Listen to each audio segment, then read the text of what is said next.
Eh ouais. Bon, allez, En tout Seb, cas, ça me fait plaisir de te voir. on va te laisser te présenter, Seb. Bah moi, bon, Sébastien Pétré, bon ouais, Raph me connaît. Sébastien Pétré, donc je suis éducateur depuis cette année à U16 R1 au Montauban Football Club. Donc j'ai commencé aussi, quand mon fils a démarré le foot, hein, U6, U7, U8, U9, U10, U11, U12, U13. Et puis ensuite, voilà, mon fils a eu la chance d'être recruté, de partir à Montauban, voilà, pour jouer en 14 élites, 15 élites. J'étais éducateur jusqu'en U13 et quand mon fils est parti en U14 à Montauban, 14 élites, donc je suis parti au club de Montauban, j'ai pris une licence dirigeant, ensuite j'ai intégré le staff là-bas après en U15 en tant qu'entraîneur adjoint. Ils m'ont rapidement proposé voilà, d'entraîner. Moi je voulais plus avoir mon fils dans l'équipe. Ouais. C'est un choix parce que c'est compliqué. Voilà. Avoir son fils dans l'équipe, c'est compliqué pour lui, pour nous, pour les parents. Enfin bref, pour les Ouais, parents. on en parlait avec Lionel. Voilà, donc j'ai pris l'équipe 2, 14 U15. Je suis resté 3-4 ans avec cette équipe 2. Et puis maintenant, voilà, je suis monté 2 ans, j'avais donc l'équipe de U15. On est monté en 16 R2 et cette année, on a eu la chance de monter en 17 R1. Donc j'ai pas suivi. C'était la première année en fait où j'avais 2 années de suite le même groupe. Parce que bien souvent, nous, au Montauban, on travaille sur une année avec les enfants. Voilà, on les garde qu'une année. Et voilà, on était monté de 15 en 16 R2. De 16 R2, on est monté en 17 R1. Notre équipe 1 est montée en 17 NAS. L'équipe 2 que j'avais est montée en 17 R1. Ensuite, voilà, maintenant, avec vous connaissez un petit peu voilà, le mouvement générationnel, comment ça se passe. Mais j'ai pas voulu suivre une 3e année en 17 R1 avec ce groupe, quoi. Donc, je suis revenu en 16 R1. Et voilà, on a repris aujourd'hui. Ça fait du bien. Ah ouais, ça fait du bien, bien fou parce que jusque-là, on n'avait pas repris, nous. Hein. Les seniors avaient un petit peu repris, les filles aussi. Mais nous, voilà, on attendait vraiment les décisions gouvernementales. On a repris aujourd'hui en respectant un peu les protocoles mis en place.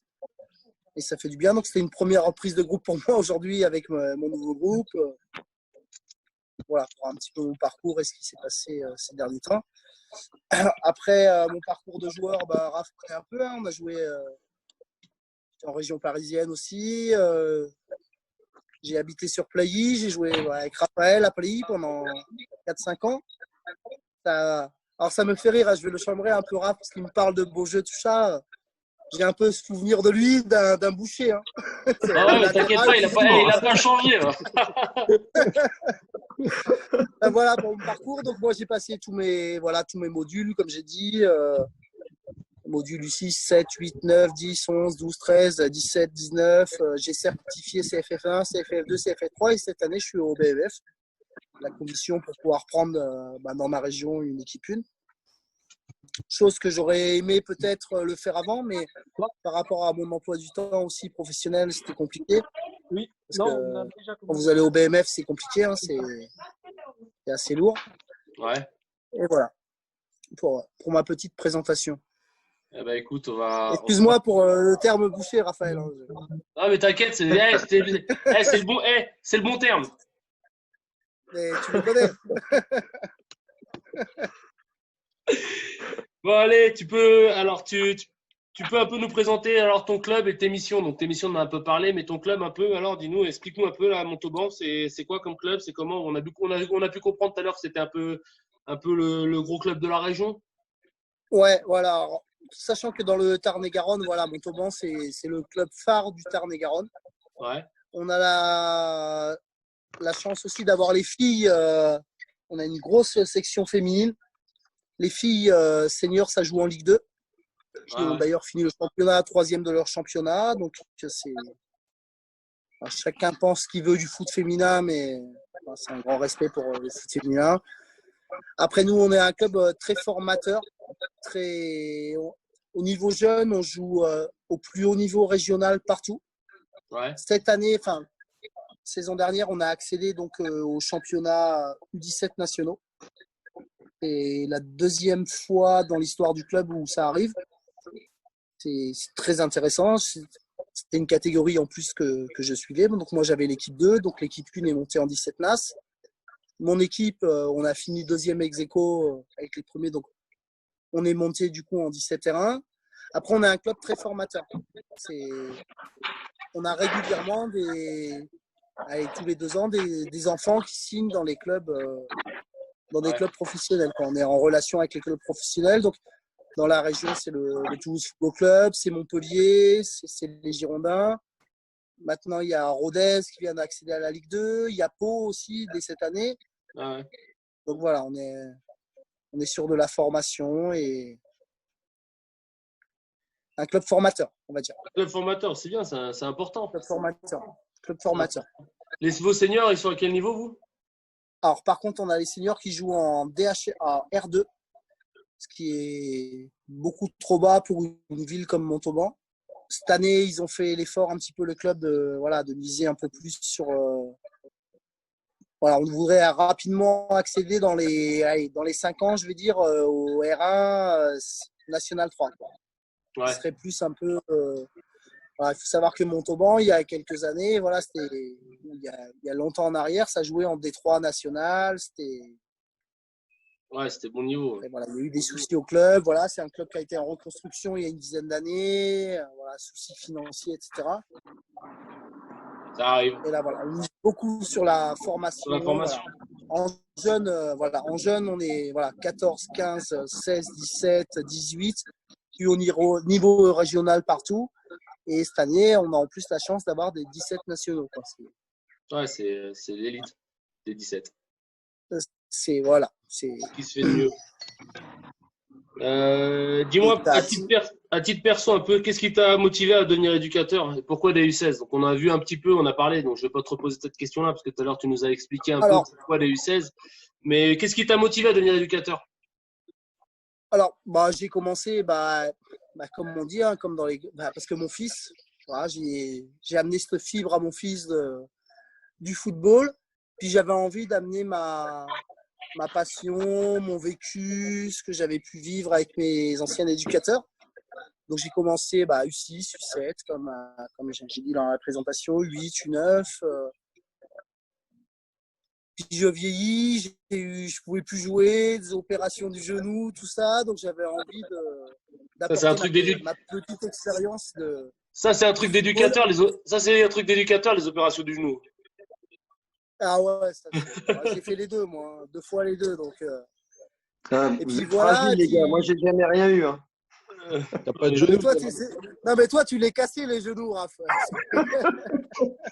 Allez, dis-moi, Seb, parlons un peu de ton groupe que tu as eu cette année. Là. Combien de joueurs a composé ton groupe après? Alors que je vais avoir cette année ou que j'avais? Non, celui que tu as eu, là, celui que tu finis la saison. Là. Celui avec qui j'ai fini la saison. Bon, la saison, c'est fini bateau pour tout le monde. Donc, très bon groupe que j'ai gardé. Donc, c'était la 2e année que j'avais. Un très bon groupe. Très, très homogène. Très, comment dire très homogène, mais très lié entre eux. Il y avait une grosse solidarité entre eux. Franchement, on est monté donc du coup en 17 terrains cette année. Bon, le Covid a fait qu'on n'a pas pu finir la saison, mais voilà, on a fini 2e et ils nous ont fait monter. Mais très solidaires entre eux. J'avais sûrement pas la meilleure équipe si tu veux, du championnat. Ouais. Mais j'avais réussi à créer une osmose avec ces gamins, tu vois. Même avec les parents, tu vois, on faisait régulièrement des choses, des trucs hors foot. Et j'ai su tirer le meilleur de chaque enfant. Et voilà, ça a fait qu'on est monté. Les parents me reprochent d'ailleurs de ne pas les suivre encore une 3e année. Ils disent, attends, 2 années de suite, tu devrais suivre. Mais je dis, non, on va s'arrêter là. Tu veux dire, moi, ma question, c'était, tu travailles avec un groupe de combien? Tu travailles avec 20 gamins, 25? 30? Alors, entraînement regroupé avec les autres? Comment ça se passe? Ouais. Alors, moi, j'avais l'équipe 2, donc on était regroupés équipe 1 et 2. Les entraînements, si tu veux, c'était plus ou moins les mêmes jours. En gros, aux entraînements, j'avais un groupe de 15-16 joueurs.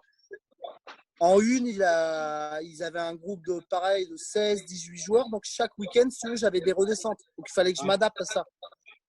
Parce qu'automatiquement, les joueurs qui redescendent de une, alors attention, la condition, c'est s'ils ont un bon état d'esprit, il faut qu'ils jouent. Ouais, bien sûr. Mais ça m'est arrivé, par exemple, tu vois, des gamins que l'entraîneur de la une, le vendredi, il me les envoie parce qu'il sait qu'il ne va pas les prendre pour le week-end. Mais ils sont mal entraînés avec moi et je ne les prends pas. Et j'ai privilégié un joueur de mon groupe, tu vois. Ouais, c'est et normal. ça, on était en accord avec le coach de la une, quoi. Ouais, il n'y avait pas de… Ça, c'était vu. À la base, la priorité, c'est l'état d'esprit, quoi. Dire le gamin qui vient, qui n'a pas un bon état d'esprit, qui ne veut pas s'entraîner avec la 2, tant pis pour lui. Il reste à la maison. Moi, je voulais demander, là, on parle d'entraînement, là. En U16, comme je t'avais déjà demandé, on est encore sur de la préformation. C'est les dernières années de préfo en U16. Moi, je voulais savoir si tu utilises… Ouais, les dernières années, ouais. Moi, j'aimerais savoir si tu utilises une planif annuelle d'entraînement ou si tu travailles avec ton groupe de façon plus dirigée tout au long de l'année, comme on peut le faire avec des seniors, c'est-à-dire en fonction des matchs, des lacunes, de ce que tu as envie de travailler au jour le jour, de ce qui te manque dans ton groupe. Moi, je voulais savoir comment tu travaillais un peu. En fait, j'ai une planification un petit peu plus mensuelle. Tu vois, si tu veux, on m'impose quand même, tu vois, on va parler technique, hein. Par exemple, par mois, une fois par mois. Donc, moi, j'étais sur 2 entraînements semaine. Sachant que certains gamins allaient s'entraîner une 3e fois avec le groupe 1 qui s'entraînait peut-être 3 fois. Mais par exemple, une fois par mois, sur les 2, je m'entraînais le mercredi et le vendredi. Donc, une fois par mois, mercredi, vendredi, c'était axé sur le défensif. D'accord. Ensuite, après, c'était où j'en mettais 2, conservation, progression, et je finissais le dernier pour la 4e semaine sur déséquilibrer, finir. Ou alors, je mettais 1, conservation, progression, et 2, déséquilibre. Après, je m'adaptais aussi en fonction des matchs que j'allais jouer. Ouais, c'est ça. Même si on m'imposait pas on m'a jamais imposé une obligation de résultat. Moi, je suis un compétiteur, les gamins le sont. Donc, en fonction aussi des adversaires qu'on allait rencontrer, j'allais peut-être axer un peu plus sur l'aspect défensif, de travailler sur le bloc bas, bloc médian, sur les transitions, voilà. Quand c'était des adversaires où on savait où on allait être au-dessus, plus sur de la conservation, progression, prendre son temps, voilà. Déséquilibrer, finir, aller fixer un côté, finir à l'opposé vite. Voilà, on s'adaptait aussi un petit peu quelquefois par rapport à l'adversaire. C'est intéressant, Raph, ça. Qu'est-ce que t'en penses? Ouais, c'est hyper intéressant et ça me fait plaisir d'avoir Seb parce que Seb, on se connaît depuis au moins une vingtaine d'années et puis ça dit, je sais pas, bien 15 ans qu'on s'était pas revus. Donc, 20 ans même. Quand on avait parlé de ce live, j'en avais discuté avec un autre ami qui est lui dans le Lot, donc Christophe Valpin, et qui m'a donné le numéro de Seb. Ah, et je me suis dit, il faut absolument qu'il vienne. Il va venir à Montauban, là. Il a son équipe qui vient jouer à Montauban, là. Voilà. Et donc, voilà, moi j'avais plusieurs questions déjà, Seb. Déjà, t'as pas de lumière là, on ne te voit plus là dehors. T'as pas la lumière dehors là, Montauban. Attends, je vais allumer. Et Lionel, qu'est-ce que t'en penses, toi, cette façon de travailler là sur des U16 en régionaux? Moi, Raph, il voulait peut-être poser la question, on verra après, mais moi j'étais curieux de savoir, même Tom tout à l'heure, j'ai pas eu le temps de lui poser la question, de savoir si les planifications elles étaient intercatégories, en fait, s'il y avait une ligne directrice du club, si par exemple, est-ce que de U14 à U10 à U16, ils travaillaient les mêmes thèmes chaque mois, en fait. Ouais, planification commune. Voilà. Un petit peu, ouais. Un petit peu. Ouais. On nous demande ça. U14, U15, U16, jusqu'en U18, ouais, on nous demande d'être un peu commun. C'est-à-dire que, je veux dire, pas à la semaine près, je veux dire, mais les thèmes, je veux dire, on nous demande chaque semaine d'intégrer une semaine défensive. D'accord. On doit bosser ça.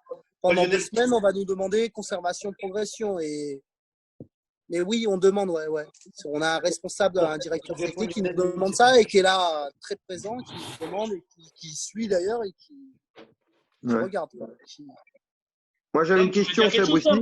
Non, moi, pour répondre à Lionel, parce que du coup, pour sa question, nous, c'est pas le cas. La programmation, elle est pas commune. On nous demande de temps en temps d'essayer de travailler, parce qu'en fait, le club, ils aimeraient bien avoir une identité de jeu comme certains clubs peuvent l'avoir. Mais nous, c'est pas nous, c'est pas le cas. On fonctionne pas comme ça. En tout cas, chacun met en place sa programmation et travaille le thème, le thème pardon qu'il souhaite. Ouais, Okay. Moi, j'avais une question, Sébastien. Alors, vas-y. Excuse-moi, Seb, après tu pourras répondre du coup à Tom.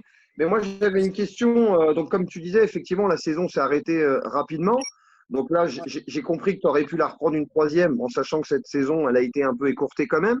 Moi, je voudrais savoir qu'est-ce que toi, tu as mis en place par rapport à ton groupe que tu avais actuellement pendant justement cette période de Covid où moi, je sais que on a eu, donc nous, au sein de notre club, des académies qui ont réussi à faire des lives pour justement expliquer les systèmes de jeu. On a eu des défis via Facebook, etc. Moi, je voudrais savoir qu'est-ce que toi, tu as mis en place pendant cette période-là qui a été difficile pour garder tes joueurs concernés et qu'est-ce que tu leur as proposé? Alors nous, à Montauban, moi, j'avais l'équipe 2. Il y avait le coach de l'équipe 8. Donc, nous, on leur a proposé via Zoom. Ce qu'on leur faisait, c'est que lundi, mercredi, vendredi, on faisait des séances, si tu veux, alors c'est surtout le coach de l'équipe 1 qui organisait tout. Et on leur faisait un live et on leur faisait du travail un petit peu selon les enfants, s'ils avaient un jardin, etc. Tu sais, des petits trucs avec ballon, des petits défis, du gainage, etc. Mais voilà, lundi, mercredi, pendant tout le confinement, on se retrouvait en live et on faisait quelque chose avec. Après, moi, quelque part, j'avais mon groupe un petit peu à part où je leur lançais des défis. Je leur ai fait la jonglerie du PQ, voilà. Enfin, on leur a fait aussi des trucs comme ça, mais après de la jonglerie, mais c'était surtout pour garder le lien social, quoi. Ouais, et puis après, un petit peu avec le coach de l'équipe 1, voilà, pour l'entretien physique, du gainage, tous ensemble, on se retrouvait sur Zoom, on se voyait. Il y en a qui trichent, il y en a qui trichent pas, tu vois, mais on a toujours gardé le lien, quoi. Ouais, on a vraiment pas coupé là-dessus, quoi. Ouais, c'est marrant parce que ce que tu disais là, justement, moi je sais que j'en ai un peu discuté avec certains coachs là. Et justement, donc, pendant la période estivale, là, pendant les vacances, je sais qu'il y a maintenant des applications qui existent. Et en fait, tu sais si les joueurs ont fait la planification que tu demandes, là, les exercices avant saison, en fait. Nous, et ça te permet de contrôler. Nous, on le faisait via Zoom, tu vois. On se retrouvait, tu vois, ou à Messenger. Voilà, il y avait plusieurs écrans. Et voilà, et on leur mettait des défis, tu vois, jonglerie pied gauche, enfin, des conneries, tu vois, des petits trucs. Mais c'était surtout pour garder ce lien social. Puis qu'ils aient aussi une petite activité. Ouais, tout à fait. Ouais. Après, on en a on sait, ils sont à fond, ils vont s'entretenir. On en a, on sait que, voilà, ils ne vont pas le faire. Toi, tu le faisais pas à l'époque. J'avais une question, tiens, Seb, je voulais savoir là. Raphaël allait courir dans le sable, dans la forêt avec Olivier Joly. C'était pas tout. Moi, je voulais savoir, tiens, Seb, combien tu m'as dit que tu proposais 2 séances d'entraînement par semaine? Comment tu t'organises tes séances? Alors, là, moi, je reprends, par exemple, la reprise, moi, là, début août. Là, par contre, c'est 3 séances. Ouais. C'est lundi, mercredi, vendredi avec, alors la première semaine, non, mais la deuxième semaine, un match amical le samedi. Alors, je le mets le samedi matin pour que les parents soient tranquilles, les enfants aussi, le samedi après-midi et le dimanche. Et voilà, c'est 3 fois semaine en reprise. Alors, le groupe U17 NAS, c'est 3 voire 4 fois eux. Sachant que moi, j'ai des U16 qui vont fortement postuler pour jouer en 17 NAS, qui auront un 4e entraînement. Après, voilà, le coach des U17 NAS, c'est lui qui décidera, il les prend pas. C'est à lui de voir. Mais il aura des joueurs à disposition, quoi. Après, les enfants sont mais même moi, pour moi, je veux dire, mon U16 qui est apte à jouer en 17 NAS, voilà, faut qu'il monte, quoi. C'est l'intérêt du gamin, quoi. Ouais, c'est sûr. Et sinon, moi, je démarre pour mes U16, voilà, lundi, mercredi, vendredi, séance d'une heure, 1h45 à chaque fois. Et match amical, bon là, par exemple, je reprends le 3 août, moi. Donc, j'ai fixé déjà matchs amicaux 15 août, 22, 29, 1er septembre et 5 septembre. Donc, 5 matchs amicaux, 5 amicaux et reprise normalement du championnat le 12. Et dans tes séances d'entraînement, tu composes comment? Situation, jeu, exercice? Ah, en phase de reprise, là? Non, habituellement sur une année. Alors, habituellement, je démarre par un jeu. Ouais. Pas un petit échauffement. Alors, je fais toujours un petit échauffement. Sous forme ludique, jouée? tout ça. Après, j'aime bien les mettre en autonomie. Si tu Ouais. veux, à l'échauffement. On va les laisser un petit peu, voir si ça me plaît pas, j'interviens. Sinon, je mets des petits exercices d'échauffement. Après, voilà, je démarre. Voilà, hein, j'ai été formé FFF, hein, donc un jeu, Ah, situation, exercice. Alors, je démarre toujours par un jeu. ouais. Échauffement, jeu. Échauffement, jeu. Situation, exercice. Et je finis toujours par un jeu. Toujours. Ouais, toujours. Et après, quelquefois, ça m'arrive d'après le jeu de finir par un petit défi, exercice de finition devant le but. Tu vois, j'ai des Ouais. petits trucs comme ça, défis qui Ouais, ils adorent. ouais, un petit Voilà. truc ludique, ouais. Et puis, quand ils perdent, ils font des pompes ou ils rangent le matériel. Ouais, ça garde tout le monde un peu concerné. Et ça leur fait toujours plaisir, sauf quand ils rangent le matériel. Ouais. Allez gagner. Moi, je voulais savoir, tu suis la méthode globale ou pas? C'est-à-dire Bah, tu sais. la méthode que tu Ouais. apprends en formation. Ouais. Pas toujours. Pas toujours. Pas toujours. Tu transgresses un Il peu peut les règles de m'arriver. temps en temps.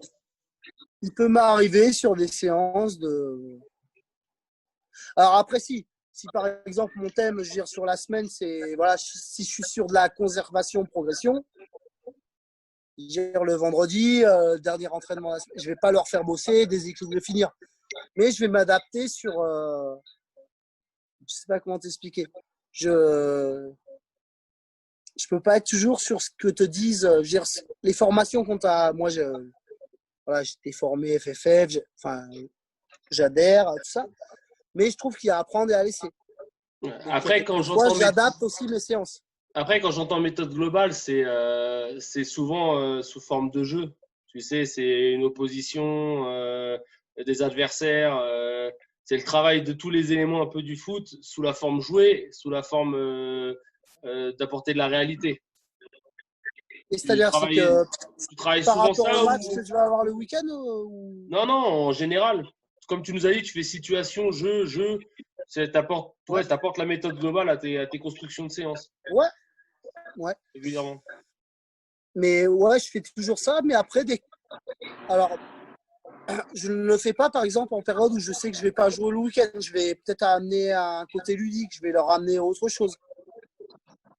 Ouais. Tu vois, je vais Bon, peut-être sur une séance où je sais que le week-end je joue pas, que ça va être les vacances, qu'on va être 2 week-ends sans jouer parce que ça peut arriver chez nous. Je vais leur proposer autre chose, soit un baseball foot ou en fin de séance ou un truc comme ça. Moi, j'avais une question à te poser. Moi, c'était au niveau match. La formation que tu utilises, tu l'adaptes en fonction de la qualité de tes joueurs au fur et à mesure que les années. Tu nous as dit que tu n'avais pas tout le temps les mêmes joueurs tous les ans. Donc, tu as toujours des nouvelles arrivées, tu as toujours des nouveaux joueurs. Tu adaptes tes formations en fonction de la qualité de tes joueurs ou tu pars sur une formation de base, un système de jeu, une formation de base lors des matchs et tu fais travailler tes joueurs sur cette formation. C'est quoi? Tu travailles comment, toi?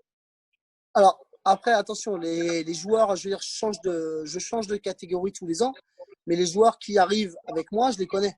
Ouais. Parce que dès mars, avril, certains sont déjà venus jouer avec moi. Ouais.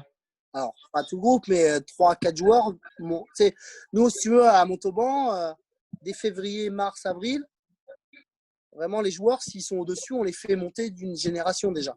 Ouais. On essaye déjà de leur apporter ça.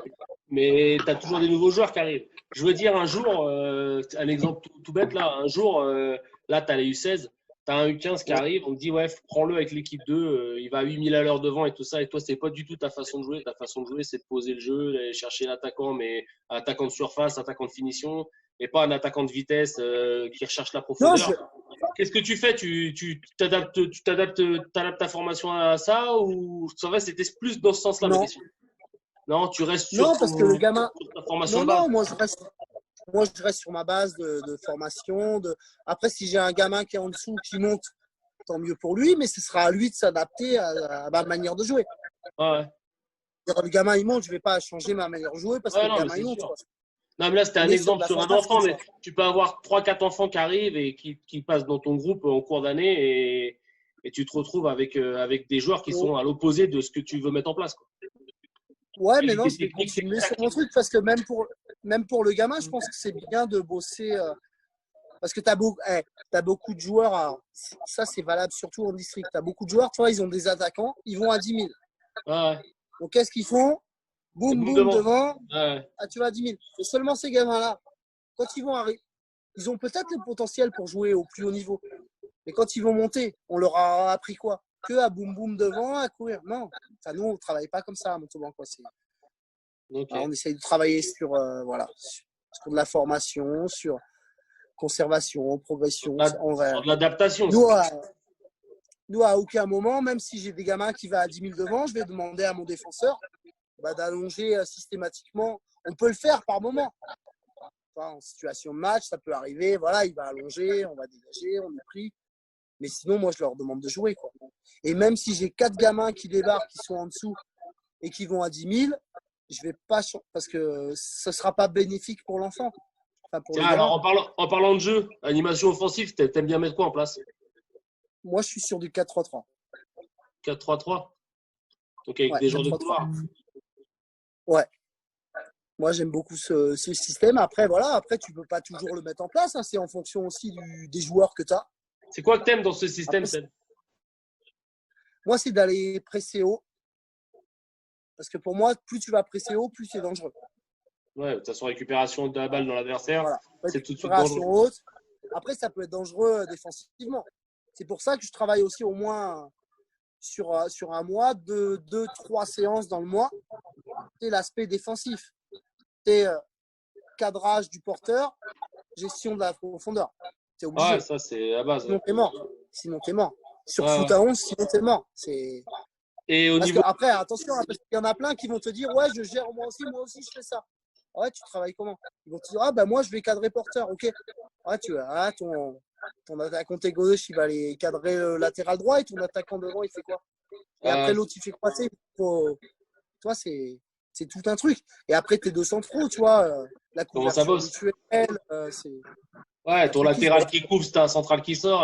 Ouais, c'est de l'animation. Exactement, ton central, tu joues en face avec deux attaquants, hein, qui décroche, qu'est-ce qu'il fait? Qui décroche? Est-ce que tu le suis pas? Moi, je dis à mes deux centraux, moi, je fais pas d'individuel, tu vois. C'est de la zone. Tombe sur des attaquants qui décrochent, automatiquement, pour moi, un des deux doit décrocher. Et Ouais. l'autre, il suit, tu vois. Une couverture mutuelle, tu vois. Nous, on bosse comme ça. Non, mais après, c'est bien d'échanger, de voir un Voilà, peu. c'est l'aspect tactique. Je sais qu'il y en a qui travaillent la zone. De toute façon, je vais te dire un truc, l'indiv, ça se voit de moins en moins. Alors, je sais qu'il y a encore des coachs qui le travaillent, l'indiv, mais ça se voit vraiment de moins en moins. On travaille vraiment la zone maintenant. Non, mais moi, je Wow. vois même, moi-même, j'ai vu des équipes cette année en 16 R1. Tu avais l'ailier droit, il faisait du marquage individuel sur le latéral gauche, quoi. Pour moi, c'est plus possible, ça. Ouais, c'est plus football, quoi. C'est plus.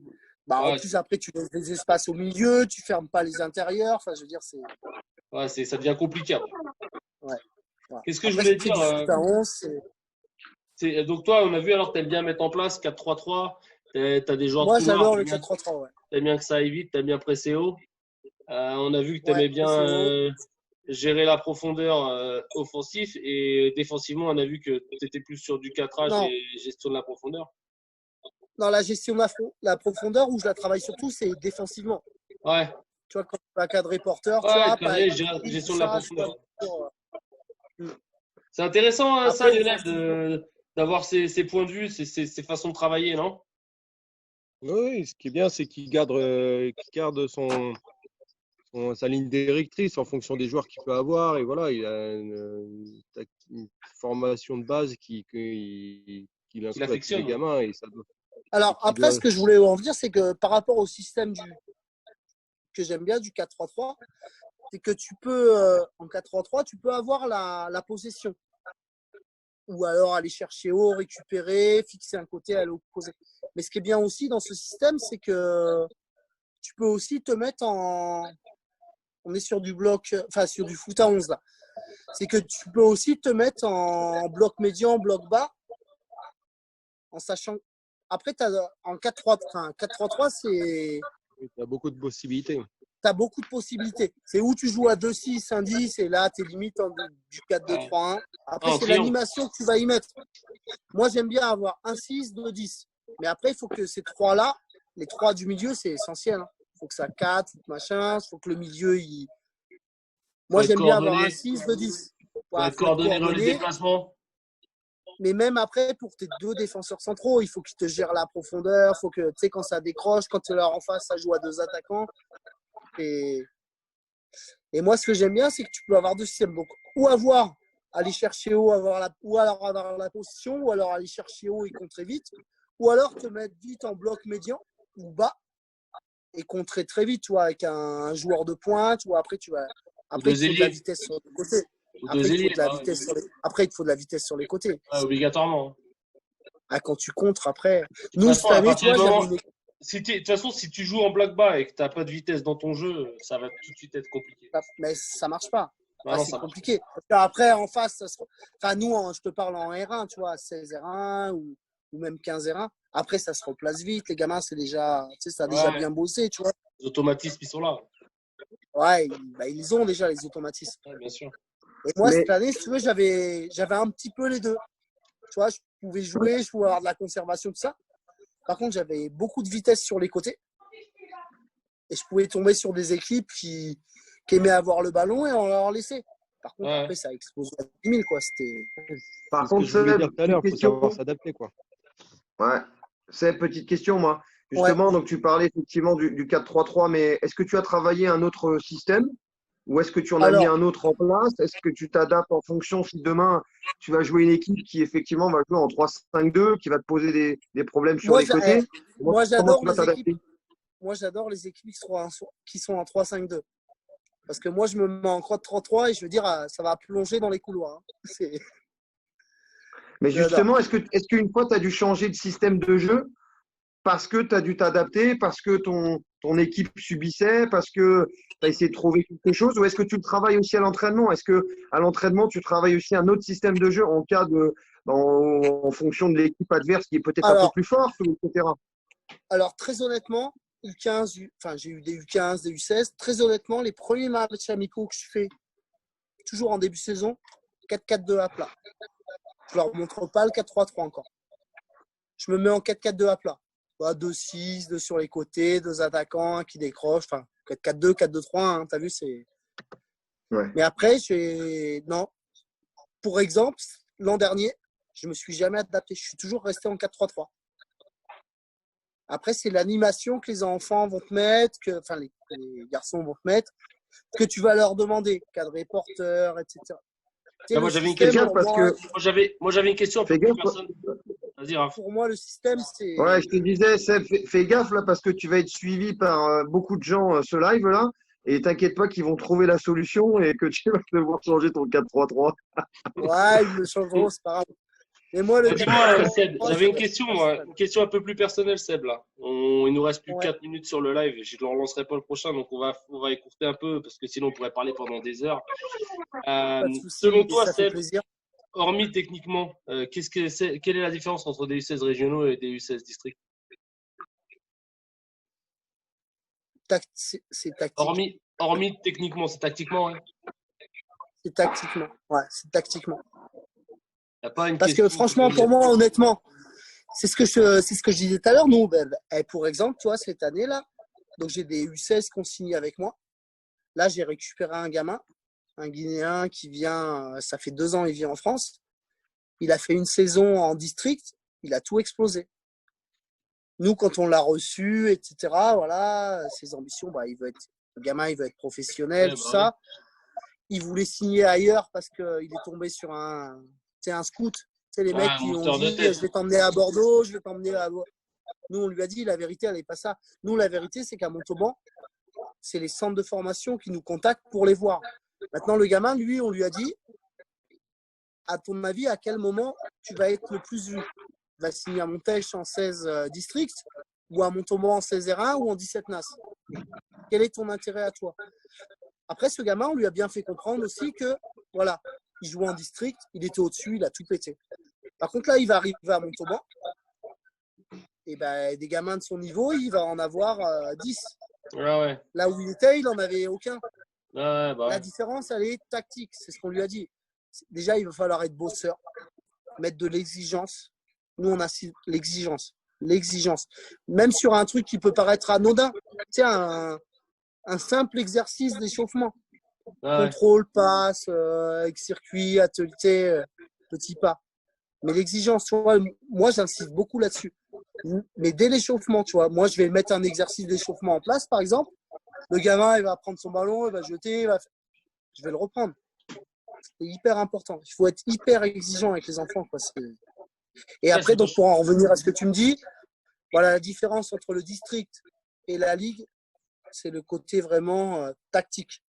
Il n'y a pas un côté, comment dire, pour moi, c'est tactique. Investissement des enfants.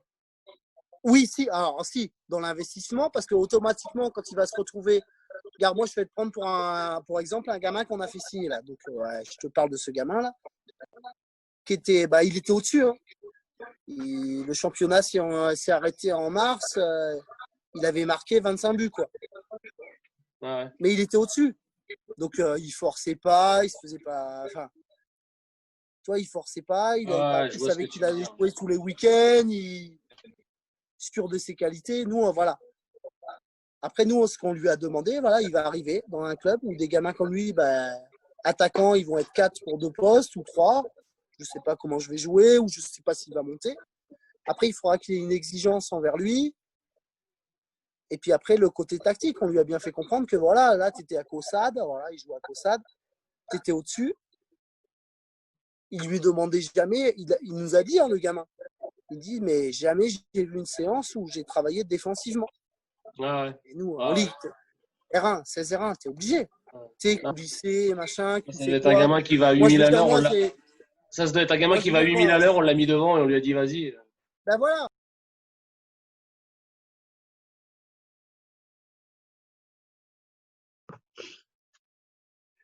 Bon, allez, il vient pas. S'il vient pas, Seb, on va clôturer. Hein. C'est dommage. Tu lui as envoyé un message, non? Ouais, je lui ai dit, reviens, on clôture et puis. Ouais, mais là, le connaissant, il est parti sur le terrain et il est parti mettre une séance en place. T'es fou, toi. Bon, allez, écoute. Pas grave, je vais clôturer là. En tout cas, je vous remercie tous d'être venus sur ce live. Ça nous a fait plaisir. Pour l'invitation. Je ferai les montages et puis on publiera tout ça. Et puis, c'est toujours un plaisir de partager avec des éducateurs d'un peu partout. Et écoute, on remet ça le mois prochain. Yes. Ça roule. Merci Benjamin pour l'invitation. Ça fait très plaisir et merci